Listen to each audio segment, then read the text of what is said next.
Hello po mga ka-Jesnabs, welcome back po sa ating channel. Meron pong bagong DepEd Memorandum number 98, Series of 2025. Ito po ay tungkol sa administration of the regular Philippine Educational Placement Test. So tingnan po ito natin.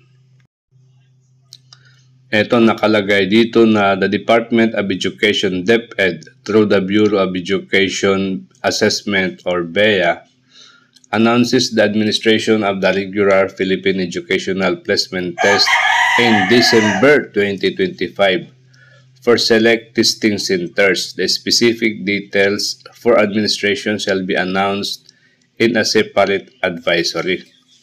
Okay, tingnan po natin. Ito, ang importante dito, sino ba yung mga target na takers, or registrants nitong PEPT. So ito po, una ay yung learners from school without government permits. B, learners from non-formal and informal education programs. C, learners who have incomplete or no record of formal schooling. D, learners with back subjects. E, learners who need grade level standards assessment. And F, learners who are over age for their age levels. Mga ka-Jesnabs, medyo babasahin ko lang yung iba dito kasi lang naman ito, explanatory at saka for information po ito. So nakalagay dito na pursuant to Section 6 Grade Level Placement Assessment of DepEd Order Number 55 Series of 2016 titled Policy Guidelines on the National Assessment of Student Learning for the K-12 Basic Education Program. The placement of the regular PEPT qualifier shall take effect on the next or subsequent school year, not during the current school year when the test was administered. Yan. Kung may exam sa December, ang result niyan ay lalabas siguro before the end of the school year. Pero yan po ay effective sa susunod na school year. So, tungkol naman sa test registration, nakalagay dito na no test registration fee shall be collected from the test registrant. So, wala pong bayad. The test registration shall be done in select schools division offices starting from the date this memorandum is published until a week before the test administration. So, hindi po lahat ng lugar ay merong testing center, kundi by division. Minsan nga yung ibang division offices walang testing center. Nakita ko kasi yung listahan kanina. Ito pa, no walk-in policy shall be strictly implemented. So, dapat walang ganon. Number 8, the number of registrants shall not exceed allocated test materials per testing center. So, hindi pwede na susobra, Tapos, kung ito daw ay nagkaroon na ng nag-exceed na ito sa isang division, ay pwede daw na sa nearby division na lang mag-register for the test. Tapos, no exceptions shall be allowed once the maximum limit per division has been reached.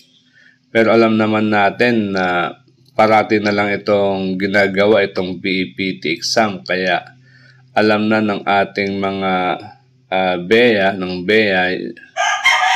kung ilan yung kailangan na materials. Minsan pa nga may mga sobra pa yan.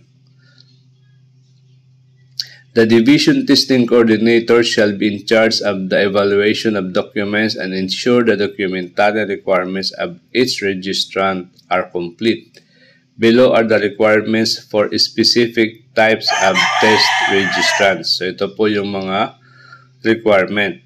For new test takers, Una ay original and one photocopy of the birth certificate duly authenticated and issued by the Philippine Statistics Authority or PSA, formerly the NSO, or pwede rin yung local civil registrant na birth certificate.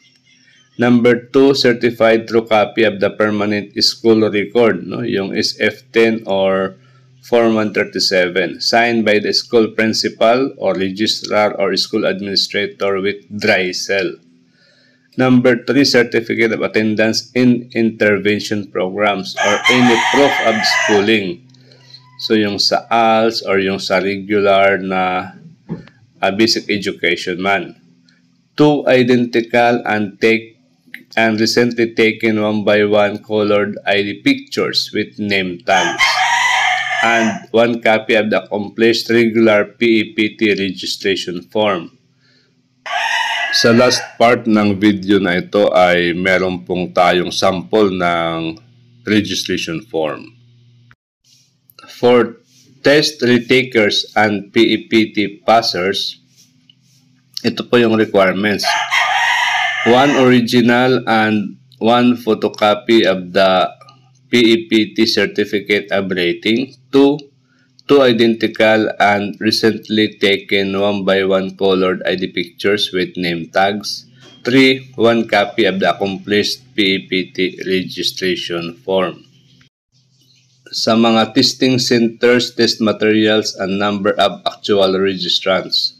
The testing center shall be located in select SDO. Some SDO shall have more than 1 testing center.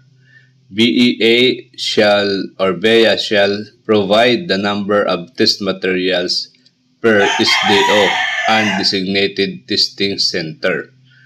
The DTC are required to submit to BEA the number of regular PEPT registrants a week before the test registration. Merong Excel template for the submission of the actual number of test registrants per testing center and updated names of testing centers. So, ito po yung link. For the test results, examinees whose test score in one subject is lower than 75%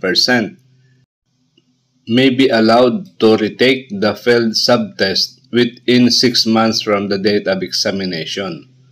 On the other hand, examinees whose test scores in 2 or 3 subjects are lower than 75% are required to retake all the subjects. Certificate of rating shall be issued to test takers. Information regarding the release results shall be announced in a separate memorandum. Meron pong virtual orientation. Health and safety protocols must be followed in all activities. Okay?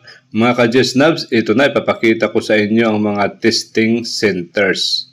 So ito po, tingnan nyo na lang po kung saan kayo. Tapos yan, may mga test materials allocations sa right side. So, talagang alam na nila kung ilan yung pwede mag-tick, hindi naman problema, medyo madami naman ang mga allocations. Yan, tingnan na lang po ninyo.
Ito po yung sample ng registration form, ano?